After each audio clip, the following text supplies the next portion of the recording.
All right, so good morning, everybody, and we're going to continue our study this morning of the life and the epistles of Peter. So if you haven't already, go ahead and open up your Bibles to the book of 1 Peter, where we'll spend most of our time this morning. So just one more time, let's go through this refresher. So we talked about 1st, 2nd Peter, each having an overall theme. The theme of 1 Peter is dangers from where? Where is Peter warning them about potential dangers? All right, dangers from outside of the church, right? So he's going to warn them about persecutions and things they would experience in the coming years, largely due to changes that were taking place in the Roman government.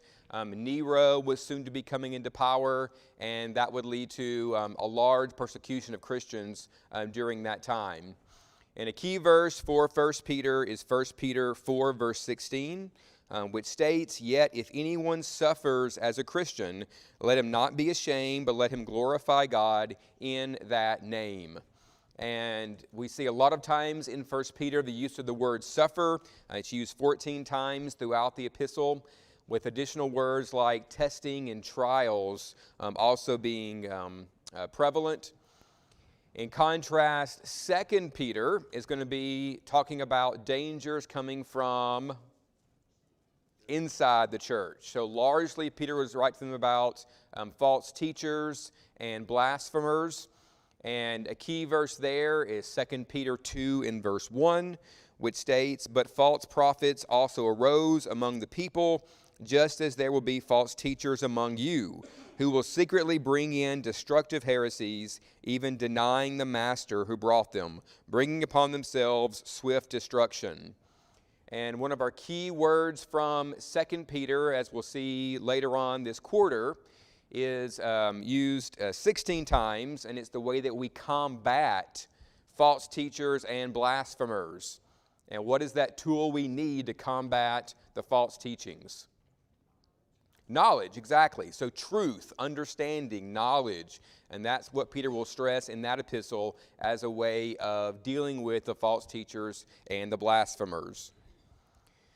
All right, so here's our timeline for the life of Peter. We've looked at a couple times already. We're going to look at two specific events in Peter's life during class today. The first of those is when he interacts with Jesus, and Jesus asks him, "Peter, and all the apostles, who do men say that I am?" And Peter's going to say, "You are Christ, the Son of God." Jesus will then reply, "Upon this rock I will build my church."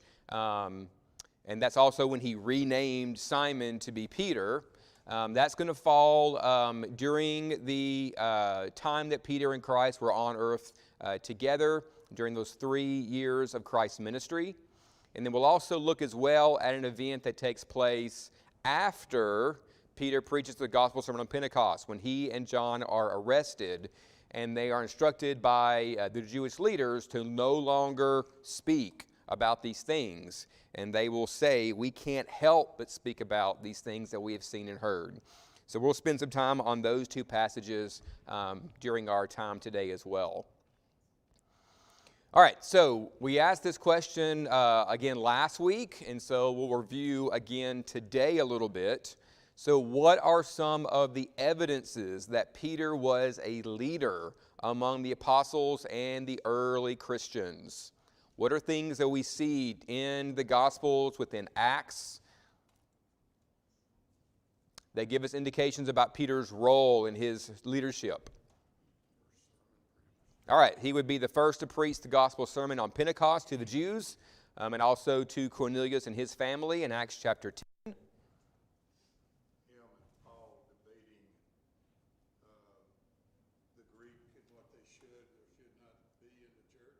He and who? Paul. Sorry, I didn't catch what you said. He and Paul were debating in front of the elders in Rome about the Greek and what they need, or the Gentiles and what they needed to do. That's right, and Paul says, "I withstood him to the face because of this." So he and Paul had a face-to-face confrontation about sort of the implications of taking these Jewish traditions and trying to force them upon the Gentiles. Anything else you can think of?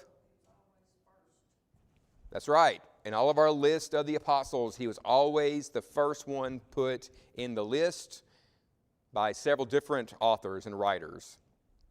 He was also part of Jesus' inner core, right? That those three that Jesus carried with him and had these special interactions with, the Transfiguration, and also within the Garden of Gethsemane, Peter, James, and John. Not only at the Transfiguration, he was the one who spoke up among the three as to building of the altar.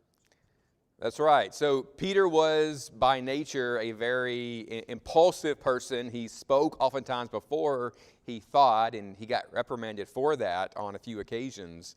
But yeah, he was impulsive, and he's always the one to speak up. That took place as well as on the Mountain Transfiguration, but also in the early days after Christ's ascension.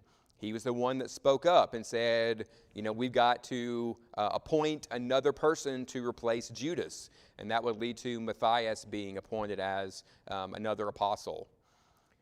Peter is the apostle whose name is mentioned the most number of times within the New Testament, even greater than the number of Paul or James or other apostles.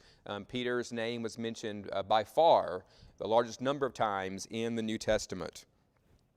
So we have lots of evidences that he was, in fact, a leader amongst the church.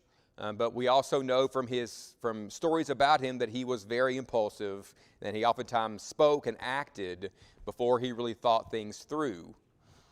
All right, and we talked about how John, Paul, and Peter each wrote about, if you describe their writings in one word, John's word was love.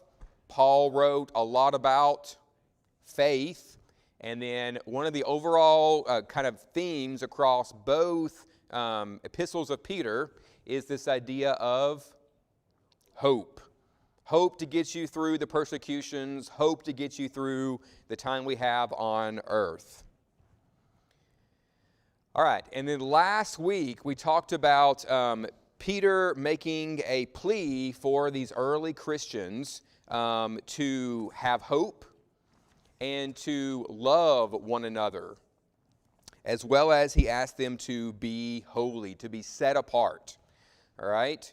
And then he used three different motivations to try to instill in them this plea to be holy and to be set apart from those who were around them. And the intrinsic motivation he described was going to be hope. All right, use that hope as that intrinsic motivation to stay pure, to stay holy, to stay set apart. And then what was that positive extrinsic motivation that he reminded them about? All right, the promises, heaven, right? Our inheritance. That was that extrinsic motivation. He says, keep that promise in mind. Heaven, your inheritance. That's going to be what you look forward to on the other end. And then what was that? I hesitate to use the word negative, but we'll throw it in there. What was that negative motivating factor he told them about? Right. God, and be reverent, be fearful of God, because God will punish those who are not holy, those who do not follow those scriptures.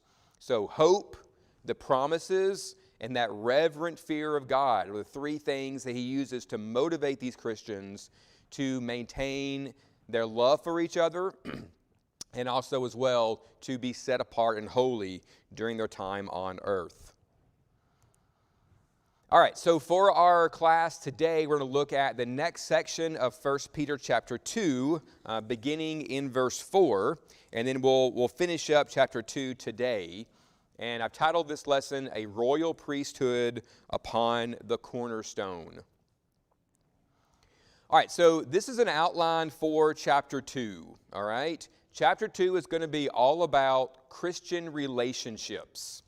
And he's going to describe really 4 relationships in chapter 2. And then in chapter 3, which we won't get to this until next, 2 weeks from now, will be a 5th relationship with our spouses. All right, but for chapter 2, these first 4 things on the list is going to be our outline for class today. Peter's going to spend the first part of this chapter describing our relationship with Christ.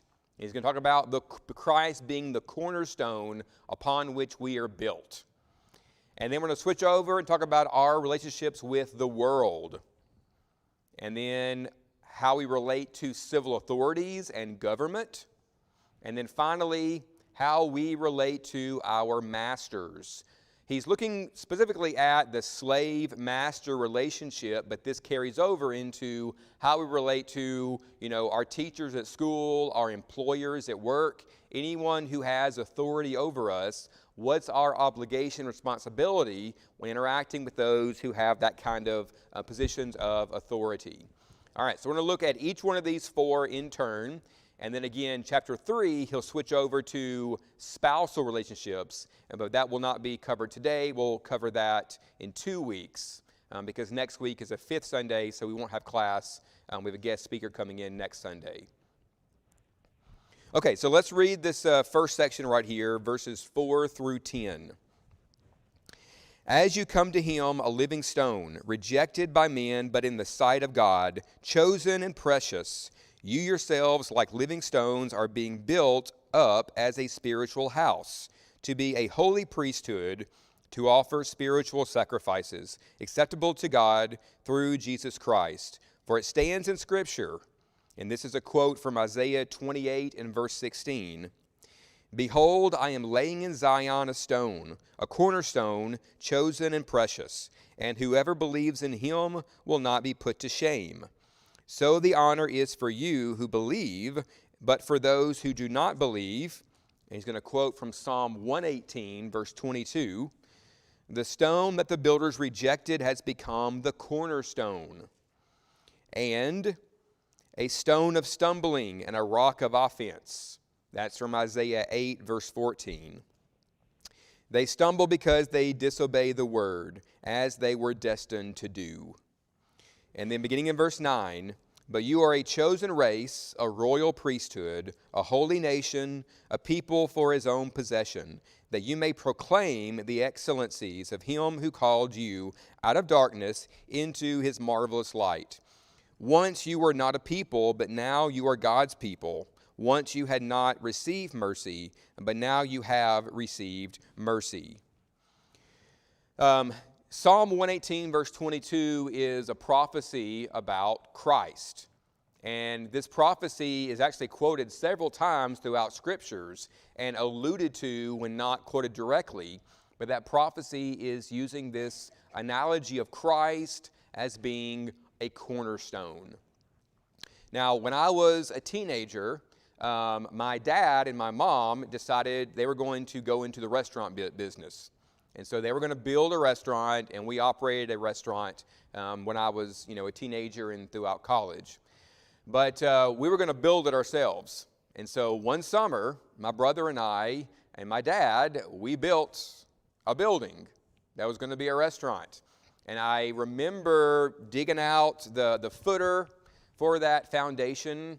And then once we had the footer dug out, we started laying that cinder block foundation. It's going to have a crawl space underneath it.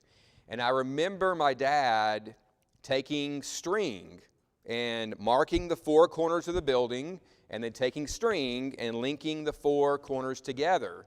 And then he took great care when he laying that very first cinder block.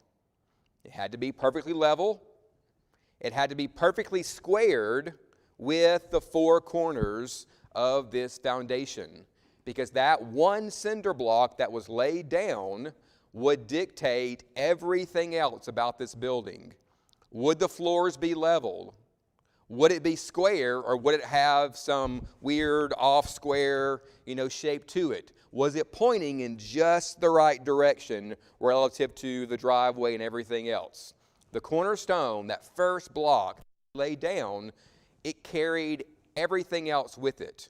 From that point forward, everything relied upon the location, the levelness, and also the orientation of that one block. That's what the cornerstone is. That's what we are built upon.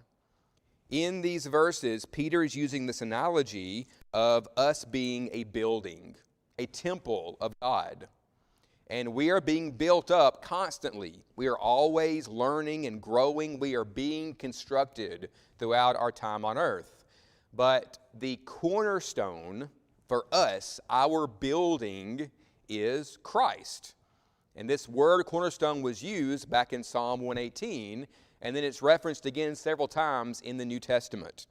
Turn over, if you want to Ephesians chapter 2.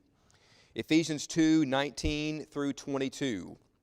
Paul writes, "Now therefore you are no longer strangers and foreigners, but fellow citizens with the saints and members of the household of God, having been built on the foundation of the apostles and prophets."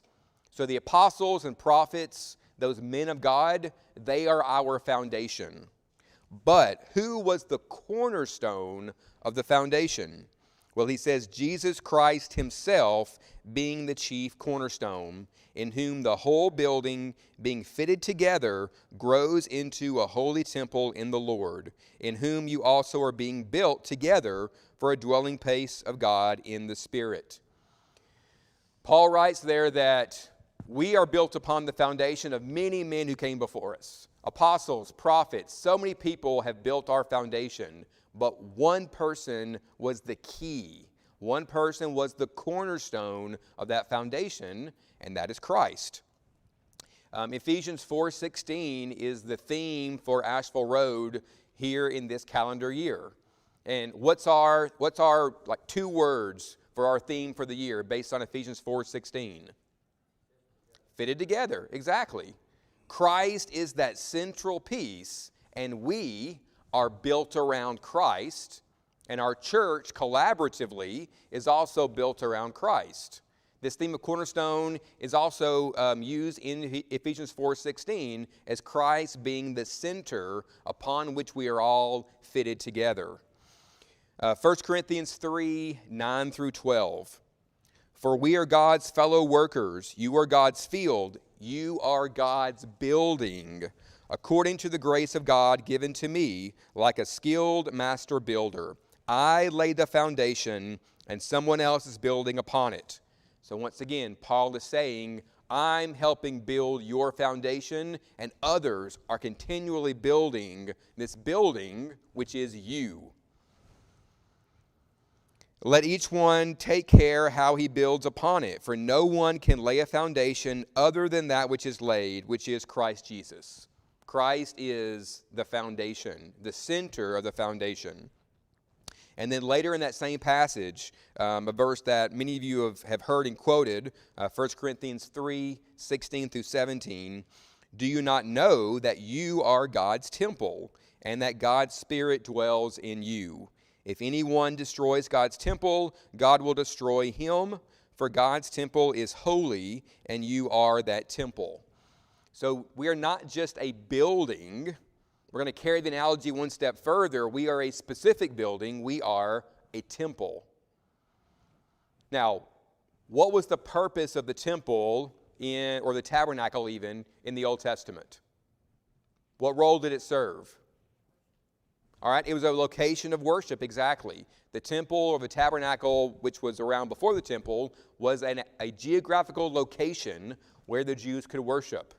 But it was more than just a place of worship. Who resided in the temple? The presence of God. The temple was the dwelling place of God, and the temple was a place of worship. But Peter and also Paul in his writings are telling us that we no longer have a temple to go to worship and be in the presence of God. Because what's being built right here? A temple. We are a walking worship location, and God is dwelling within us.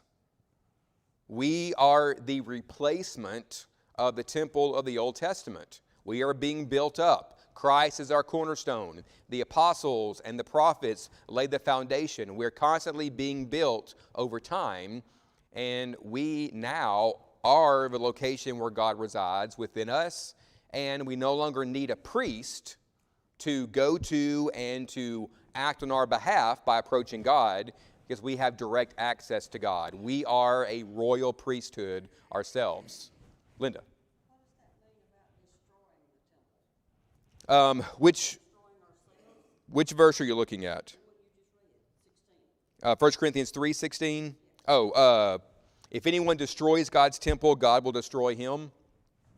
So when I was a kid, people always used this verse to say, don't put bad stuff in your body, right? Don't smoke, don't drink, don't do bad stuff, don't get tattoos, like all that stuff, because you're defiling the temple of God.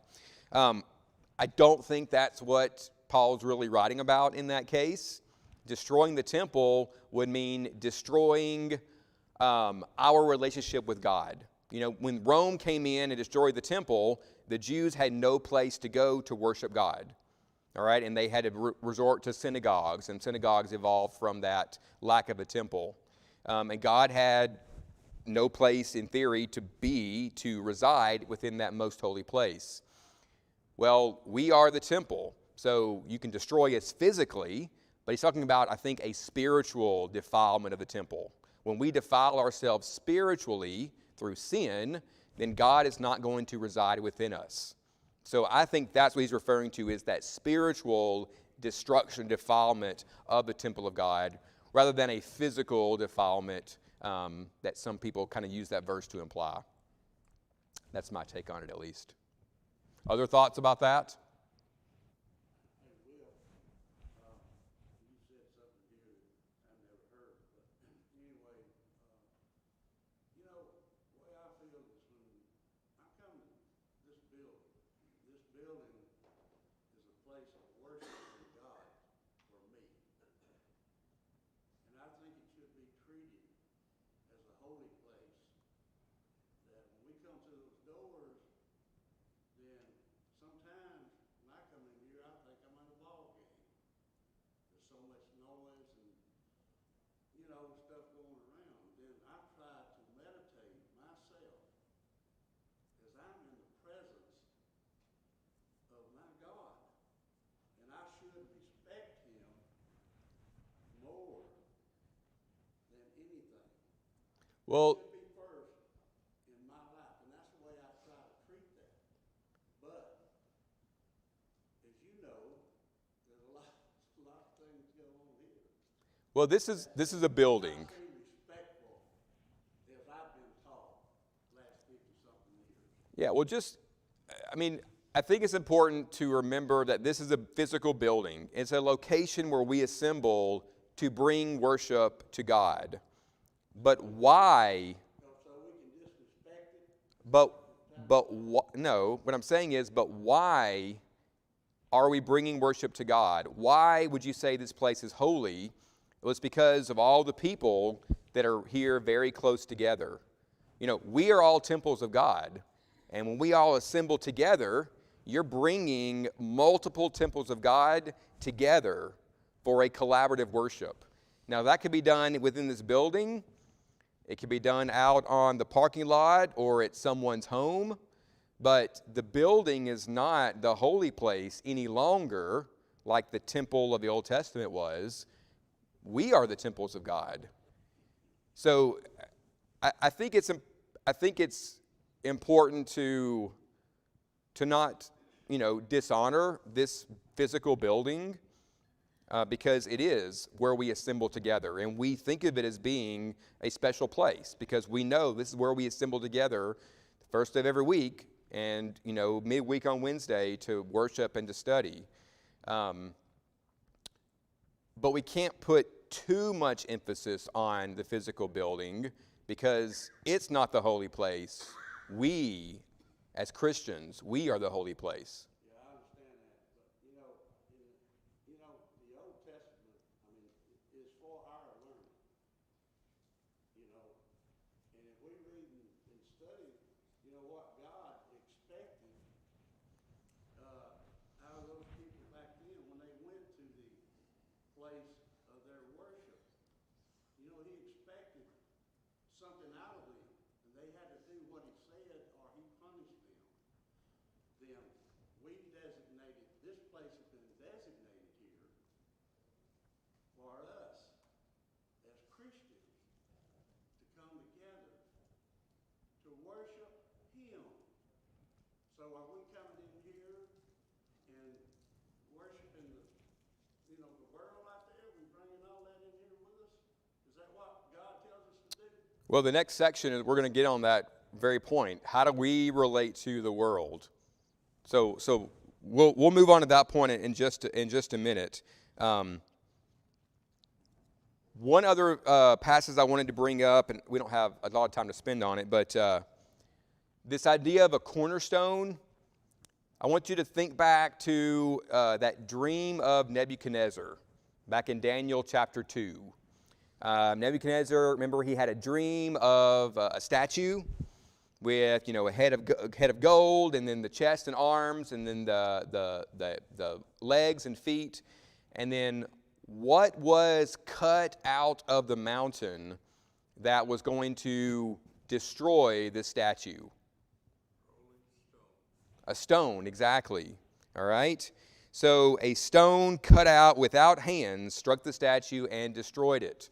That stone, Christ is going to allude to once again this idea of a stone or a rock that would destroy the earthly governments, the earthly things, and would set up a spiritual place, the church. So this idea of a cornerstone, a stone, a rock, is really threaded throughout multiple locations in scriptures, and that's what Peter's referencing here in the early part of chapter 2, that we are being built around. Now let's flip over to Matthew 16, all right, because that's where we want to spend a little bit of time looking at his interaction with Peter. So Matthew 16, beginning in verse 13. Now when Jesus came into the district of Caesarea Philippi, he asked his disciples, "Who do people say that the Son of Man is?" And they said, "Some say John the Baptist, others say Elijah, and others Jeremiah or one of the prophets." He said to them, "But who do you say that I am?" Simon Peter replied, "You are Christ, the Son of the living God." And Jesus answered him, "Blessed are you, Simon Bar-Jonah, for flesh and blood has not revealed this to you, but my Father who is in heaven. And I tell you, you are Peter, and on this rock I will build my church, and the gates of hell shall not prevail against it." Peter's name means rock or stone, Petra, Petros. And Peter's writing here in the book of 1 Peter about this cornerstone, the chief cornerstone. Now he's borrowing that language from the writer of Psalm 118, who said in a prophecy that there will be a cornerstone set up. So just think in your mind, as Peter is penning these words, he's thinking back to Isaiah and to Psalm, and he's quoting those scriptures, right? But he's also thinking about his own name. My name means rock or stone. Christ gave me this name for a reason. And so just think about what's going through his head as he's penning these words, talking about, Isaiah 28:16. "Behold, I am laying in Zion a stone, a cornerstone, chosen and precious, and whoever believes in him will not be put to shame." Can you imagine the weight of that being on you? That all these prophecies talking about Christ being the cornerstone, Christ names you Peter or rock and says, "Upon this rock I will build my church." Now the rock is not Peter himself. The rock is the confession that I am, or you are, Christ, the Son of the living God. But all this is working through Peter's mind as he's writing these words about the meaning of rock, the role of the cornerstone in our spiritual temples, and his own name means rock or stone. So I can only imagine that it was, a pretty heavy weight that he was carrying, knowing his own importance in this whole process. Christ gave him the name Peter, right, for a reason. Other descriptors that are used for Christians in this passage, starting in verse 9, it's really a beautiful language here. He says, not only are you a building or a temple, but you're also a chosen race, a royal priesthood, a holy nation, a people for his own possession. All right, that's you. You are a temple. You are a chosen race. You were selected or elected by God. God's chosen people originally were Israelites, the descendants of Abraham. He guarded, he protected the Israelites. Just think about all the events that took place around the time of their exodus from Israel, right? He performed mighty wonders to ensure that they were delivered from Egypt, the 10 plagues. He parted the Red Sea so they could cross on dry land. He fed them throughout their time in the wilderness. He led them into battle when they retook the land of Canaan, right? He fiercely protected and guarded his chosen people. But now, you are his chosen people. And just as much as he would guard and protect the Israelites, he's going to ensure our safety as well. He's going to guard and protect us just as he did the Israelites. All right, we are a royal priesthood. Again, we don't rely upon another person, a third party, to go to God on our behalf. We are our own priests, and we have direct access to God ourselves through prayer, bringing to him petitions, and then he speaks to us directly again through scriptures that we all have right here in our hands. We have the words of God right here. We don't rely upon a priest or some prophet to tell us what God is saying. We have his words directly in front of us. A holy nation, we are set apart. And then also a people for his own possession. Similar language is used in Malachi, chapter 4, verse 17. Malachi wrote in 4:17, "They shall be mine, says the Lord of hosts, in the day when I make up my treasured possession, and I will spare them as a man spares his son who serves him. Then once more you shall see the distinction between the righteous and the wicked, between the one who serves God and the one who does not belong or does not serve him." So the language here, my treasured possession. Take for a minute, think about what are your treasured possessions? All right? What do you have at home that you value greatly? Maybe it's something handed down from your parents or grandparents. Maybe it was a special gift from your spouse or your children. All right? What are your treasured possessions? Maybe it is your children themselves. How much effort would you spend to protect those treasured possessions? God will expend equal or greater amounts of effort to protect us. Because Malachi says here that we are his treasured possessions. All right, and Peter says that we are a people for his own possession. We are the possessions of God, and just like he did for the Israelites, he will protect us and guard us just as much. And that's part of the hope that Peter is going to be talking about is, right, you have assurances, you have hope because you are a royal priesthood, because you are a chosen generation, because you are a prized possession of God. That is reason to have hope, that you're going to make it through the persecutions of earth. God is going to guard you despite what you may think is going to happen because he values you greatly. You are his treasured possession. All right, we spent too much time on that, so we're going to have to kind of move through these other ones a little bit quicker here. So beginning in verse 11, we're going to pivot over to our relationship with the world. So beginning in verse 11, "Beloved, I urge you as sojourners and exiles to abstain from the passions of the flesh, which wage war against your soul. Keep your conduct among the Gentiles honorable, so that when they speak against you as evildoers, they may see your good deeds and glorify God on the day of visitation." We had a class recently taught, I think by Tim, residents of earth, citizens of heaven, right? We live on earth, but our citizenship is somewhere else in heaven. And Peter says right here in verse 11, you are sojourners and exiles. You're travelers. You are not at your home. You are somewhere else. So think about when you go on a trip for work or to visit friends or family, maybe even vacation, right? It's all good to be away, but if you're like me, when you get to come home and be in your own house, you have your own chair to sit in, you have your own bed and pillow to sleep on, right? How wonderful is it to finally be back home and take a deep breath? I made it. I'm back in my happy place. My home, my chair, my bed, right?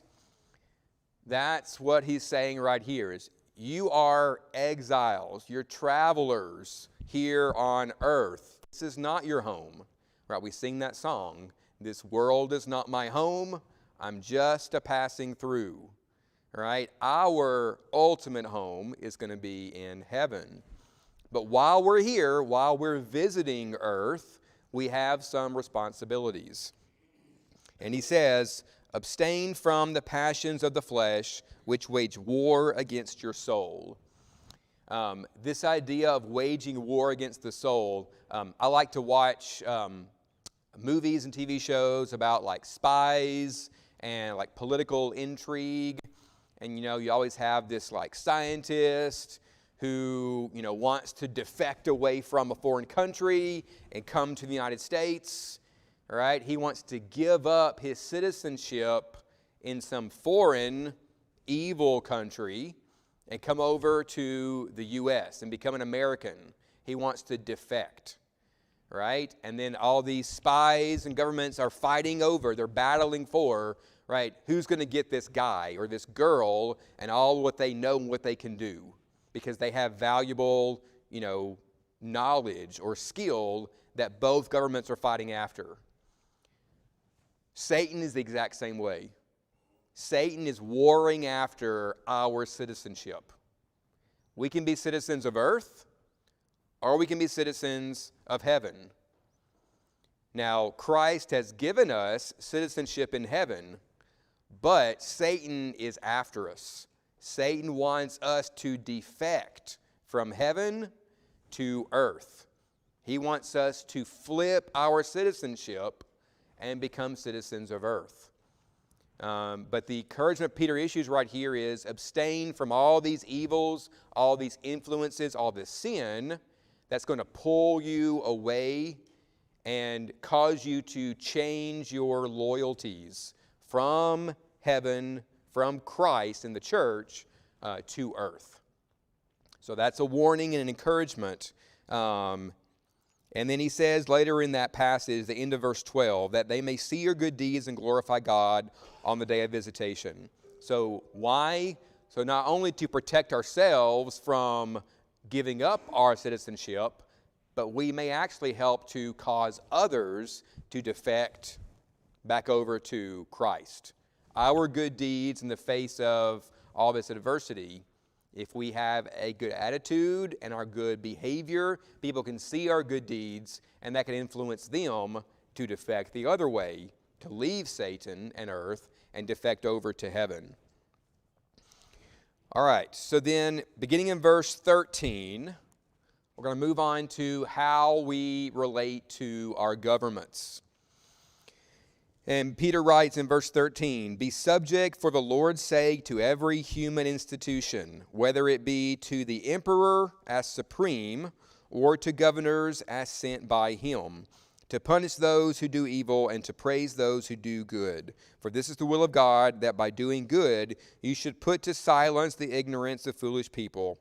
Live as people who are free, not using your freedom as a cover-up for evil, but living as servants of God. Honor everyone, love the brotherhood, fear God, honor the emperor. The government during the time of this writing was doing harsh things to Christians, right? They were persecuting Christians. They were not treating them justly or fairly. And there could easily be a sense among Christians of, let's fight against, let's rebel against the government because they are treating us harshly or unfairly. But Peter's encouraging them to be subservient to your government. Paul issued very similar encouragement to his to those that he wrote to in Romans. Romans 13, the first 7 verses. I don't have time to read all that, but Paul issues very similar language about abide by the government, respect the government. And part of the impetus for this, and this carries over into the fourth relationship with our masters, is that Jesus suffered greatly upon earth because of the government, because of the Jewish leaders and the Romans as well. They crucified him, right? Jesus did not usurp authority. Jesus did not try to overturn governments and mold that into something that was fair or just. Jesus put that to the side. He said, pay tribute to Caesar. Give to Caesar what belongs to his, and give to God what belongs to God. He encouraged them to pay their taxes, even if they didn't want to, because they felt the government was not being fair. But Jesus didn't come to fix all the social injustices. Jesus came to preach and to save souls.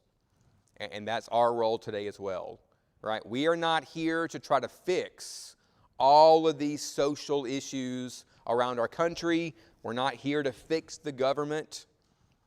We're here to live as Christians, evangelize, and be examples to those round about us. Now, if we can do good, if we can help all of these social injustices, that's great. But that's not the reason why we are here. We're not here to fix the problems, just like Peter is telling them. Follow the government, be subservient to the government. He doesn't encourage them to usurp, overthrow, or try to fix all these problems. He says, Jesus was your example. Do what Jesus did. And then our last couple of minutes, we don't have time to read the last of this chapter, but just the key verse there, verse 18. Be subject to your masters with all respect, not only to the good and gentle, but also to the unjust. Kind of hurts a little bit to read that, right? So he's writing about masters and servants. He's telling those of you who are servants or slaves, right? Be subject to your masters with all respect, not only to the masters that treat you fairly, but even to the masters that treat you harshly or unfairly. Slavery is not an issue we have, but we have a very similar relationship with regard to employee and employer that this can apply to. Craig. What is our responsibility when the government or our masters or whatever flaunt God's will and God's purpose? So that was the other Peter story I had to talk about today that I ran out of time on. And so I'll just encourage you to go back and read this. So in Acts chapter 4, Peter and John are arrested. And they are instructed to no longer preach about Christ by the Jewish leaders. And what's their response? No, we can't help but preach and teach what we have seen and heard. So that's our responsibility, I think, is the answer to your question. We are to abide by our laws and government, except when they are in opposition to God's law. And following Peter's example there, he says, no, I am not going to do what you say. I am going to preach the gospel because that supersedes your law. So that's the exception to the rule that you're bringing up, is when laws of the earth try to overcome God's law or try to supersede God's law, that's when we have biblical authority to go against the laws of the earth. All right, Thanks for your attention. Y'all take a break and look forward to seeing you in worship.